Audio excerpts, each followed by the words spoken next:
In today's video, I will be showing you how to connect your Xbox One controller to your Windows 10 PC or laptop. But before we get started, don't forget to like this video if it did help and you did enjoy it.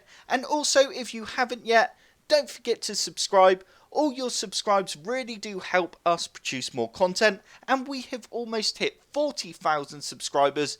It would be awesome to hit that target before the end of February. So the first thing you need to make sure is your system has Bluetooth. If it doesn't have Bluetooth built in, then you can always purchase a Bluetooth adapter, but also you need to ensure your controller actually supports Bluetooth, as there are different types of Xbox One controllers and they don't all support Bluetooth. If your controller doesn't have Bluetooth, don't panic, because you can still plug in the cable to be able to connect your Xbox One controller to your PC. It just means you need to keep the micro cable plugged in at all times. But at least you can still use the controller, and you don't have to go through any of this setup to get it to connect via Bluetooth.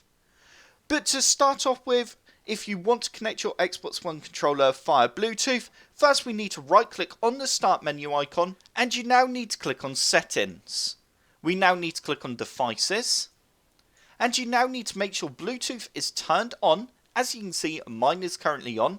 We then need to go ahead and click on add Bluetooth or other device, and you then need to click on Bluetooth. You now need to press the middle button of your Xbox One controller, and then it should start flashing white, and you then need to press the sync button at the very back of your controller. If it doesn't still detect your device, just hold that sync button in for a few seconds, and then the Xbox One light should flash a lot faster. And there we go, as you can see it says Xbox Wireless Controller. You then need to select this.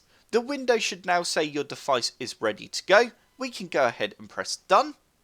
And as you can see, it now says Xbox Wireless Controller. We have now successfully connected our Xbox One controller to our Windows 10 PC or laptop. That is how easy it is to connect via Bluetooth.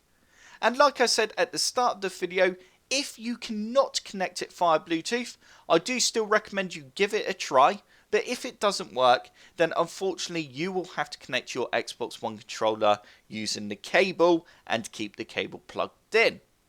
I hope you enjoyed this video and it did help. Don't forget to like this video and subscribe for more computer sluggish tutorials.